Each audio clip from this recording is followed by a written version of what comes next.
Here's a shocking truth that NBA fans aren't talking about. Sometimes having too much talent can actually hurt a championship team's chances.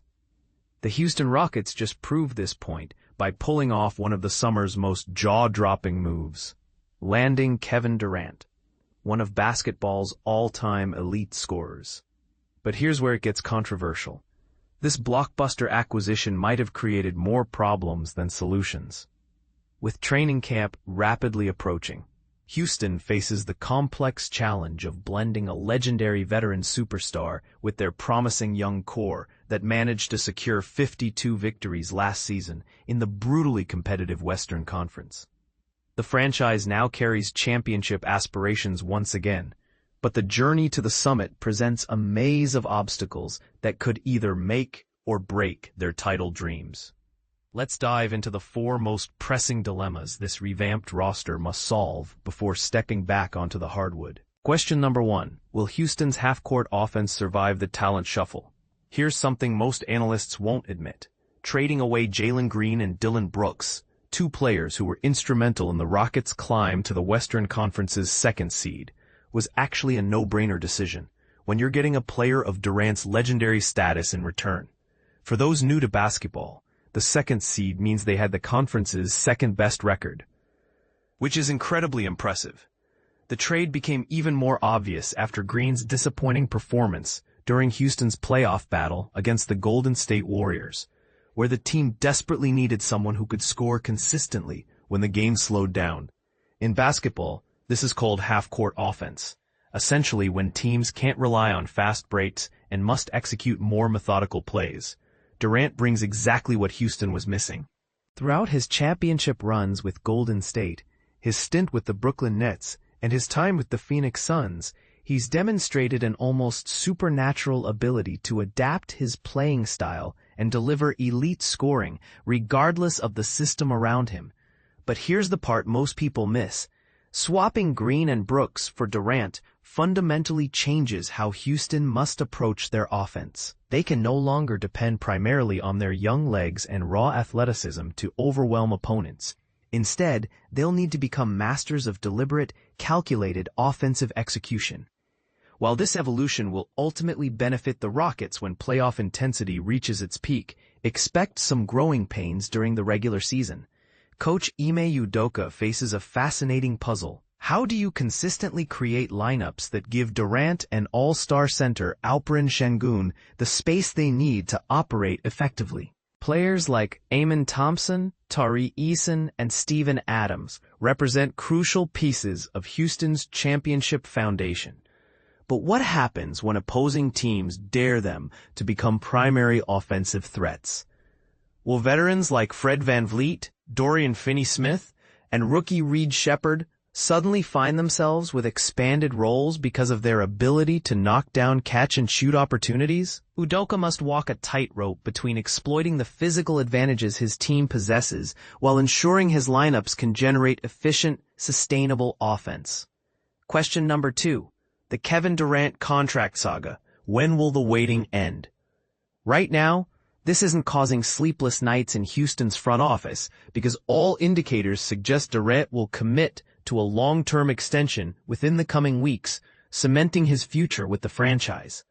However, as of this week, a 36-year-old superstar has just one season and roughly $54.7 million remaining on his current contract. Industry insiders believe Houston is strategically working to lock up Tari Eason with a long-term deal first. He also has only 1 year left before finalizing Durant's extension.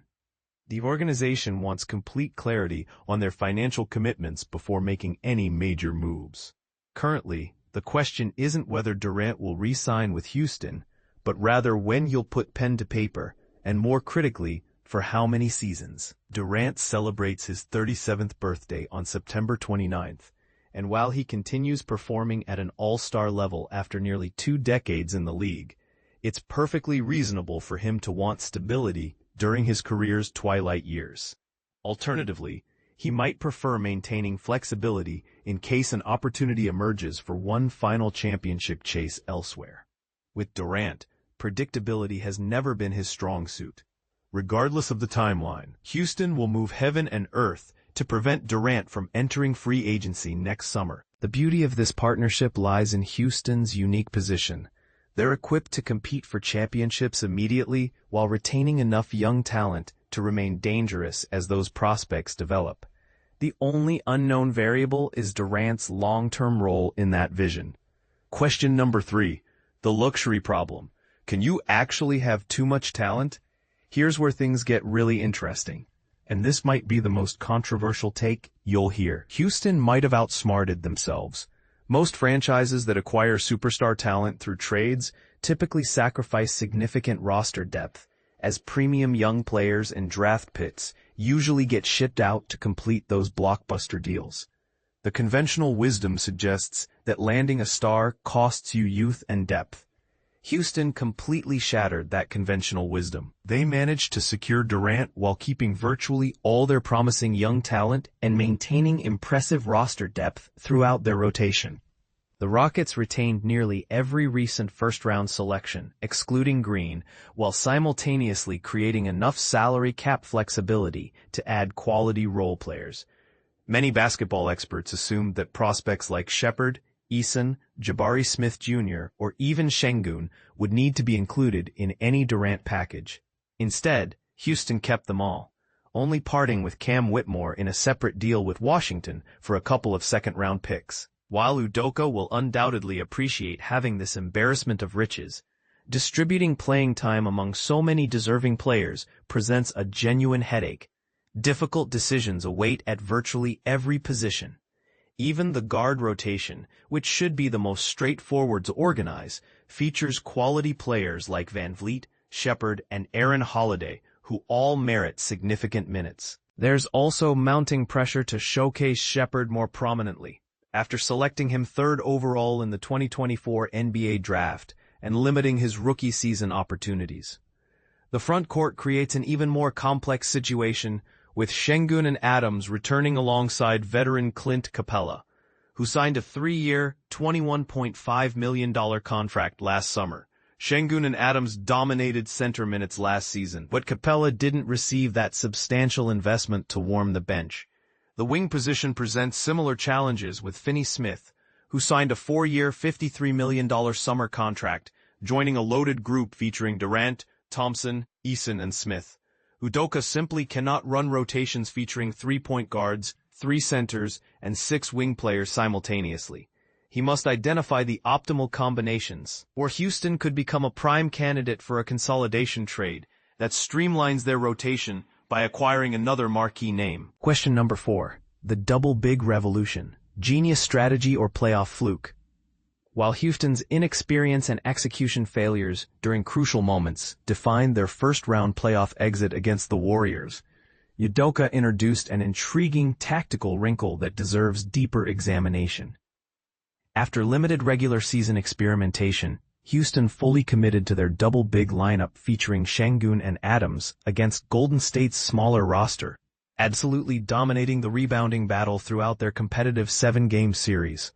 The Şengün-Adams combination played 93 minutes together during the series and outscored Golden State by 32 points during their shared court time.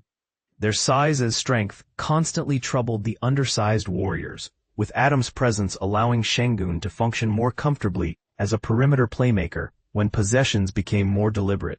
But here's the million-dollar question that could spark heated debate. Was this a desperate playoff adjustment, or the blueprint for Houston's future success? How will Capella integrate into these twin tower lineups? Will Durant's effectiveness diminish when sharing the court with 2 big men? Can Thompson maintain his impact while playing alongside 2 traditional centers? What if it becomes evident that Şengün performs optimally as a power forward rather than center? Houston invested tremendous effort establishing their gritty defensive identity under Udoka last season. Despite bringing back most familiar faces, the Rockets still face substantial work determining their optimal identity and discovering what strategies will prove most effective when playoff intensity arrives. And this is the part most people miss. Championship teams aren't built on talent alone. They're forged through chemistry, role clarity, and tactical flexibility. Houston has the talent, Now they must prove they can blend it all together. What do you think? Are the Rockets championship contenders, or are they too talented for their own good? Will Durant's arrival push them over the top, or will roster management issues derail their title hopes? Drop your thoughts in the comments. This debate is far from settled.